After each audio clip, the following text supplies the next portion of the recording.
Ассалаумағалейкум достар, қалдарыңыз қалай? Бізде бәрі жақсы. Бүгін тауықтарыма кешкі шаруашылық сол келіп тұрмын. Мана бір төрттерде келдім. Қазір бір 8-ден кетті ма? Сағаттары жүрейін. 8-ден 4 минут кетті. Міне тауықтарым. Мен тауықтарымды жарнамаға салып қойдым, сатылымға. Bir kişi бүкіл тауығымды 70 мыңға алам дейді. 26 тауығымды. Бірақ ол кісіге сатпаймын, себебі 70 мыңға ол өте арзан деп ойлаймын. Арзан енді нормальный негізі. Бірақ енді қазіргі баға нелерге қарағанда тауықтар 3,5-4 мыңнан сатып жатыр. Хотя бы бір 3 мыңға ма сондайға сатсақ деген ой ғой. Айтты 70 мың. Қолымда 70 мың бар, соған сата алам деді. Бірақ енді 70 мыңға тұрмайды деп ойлаймын, себебі 80-85 мыңға сата аламын. Дұрыс емес пе? Бәрі жақсы туып тұрған тауықтар ғой. Сол жұмыртқа жинап жатқан. Жайлап туып жатыр, шүкір. Шүкір. Ешкілер мана көрші ағаның шарбағында жүр, ауласында.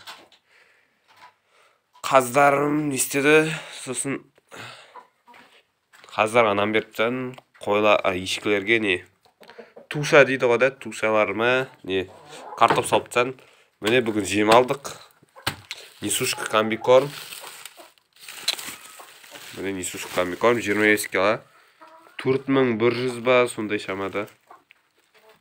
25 килограмм. Сіздерде қанша осы? Дәл осы несушка қанша тұрады сіздерде? Дәл осындай. Сыртын қарауыңыздар, несушка деп тұрады осындай жері. Составы жақсы бұл жемнің негізі. Комбикорм для кур несушка дейтін. Дәл осындай сары недегі. Бізде 4100. Әр қалада әртүрлі. Кейбір жерлерде Атыраудың кейбір қымбат жерлері бар, жем сататын. 4600-5 мыңнан көрдім ал. Өз көзіме. Бірақ өзімнің үй жағымда 4100-ге сатады. 4000-ға сатады. 4100-4 мыңға. Осы астында кебегін не істеп қойдым? Не кебек? Сол жақсы жеп тұрна жемдерін.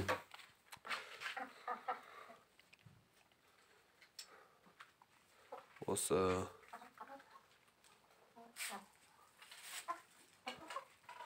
дала бүгін Атырауда 30 градус болды. Бұлар айтпақ жемдерін беріп дейін.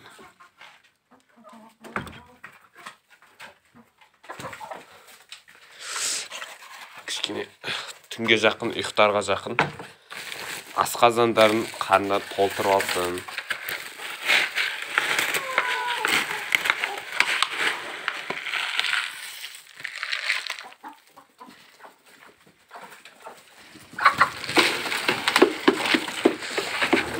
Негізі сол 4,5-4,5-ға Олексен көрем я, өтіректі қойын. Бірақ олардың тауықтар өтпейтін сияқты да, просто. Өтпейтін сияқты менің ойымша. Себебі өте қымбат қойын, 5,000-4,000 дегендер. Бір 3,000-3,500-дар өтет, 2,000-дарға сатады кейбіреуі. Бірақ 2,000-дар енді кішкене андай әлсіз кәрі тауықтарын сатады ғой, 2,000-ға. Ал меніңкіндей тауықтар негізі 3,000-3,500 деп ойлаймын сол. Бәрін, бір адам бәрін опытым алатын болса, негізі 3,000-нан беруге болады деп ойлаймын. Комментарий жазып кетіңіздер.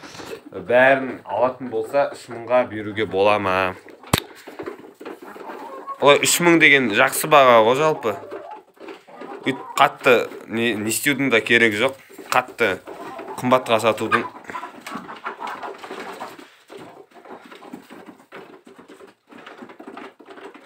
Не осы.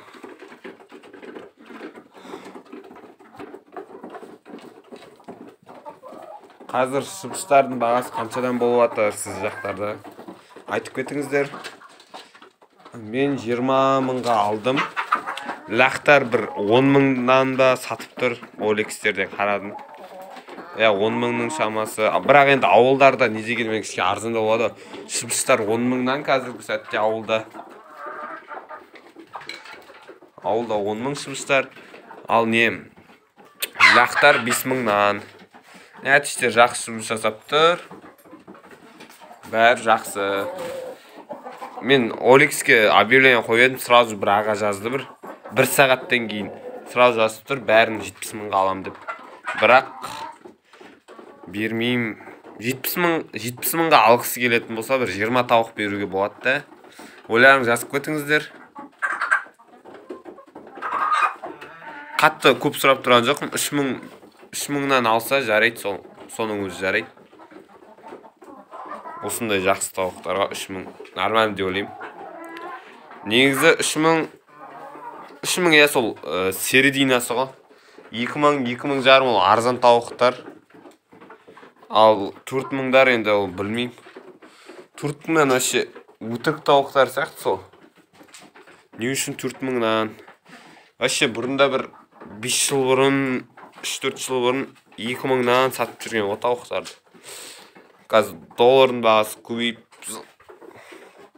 қымбаттап жатыр бәрі. Жемнің өзі кезінде 3 мың жарым болды осы жем. Несушкі жем. Кебектер 1600-ден болды, қазір 2 мың жарым. 3 мыңға дейін барып жатады кейбір жерлерде. Осы достар. Мына жұмыртқаларды қазір үйге апарып тастаймын. Ешкілерімді қамып тастайын қазір. Картоптарын жесін. Менің лағыма уже 8 күн болды. Уже жапырақ шөптер жеп жүр. Сүтті енді жақсы ішіп тұр, сүтті. Сүтті жақсы ішіп тұр.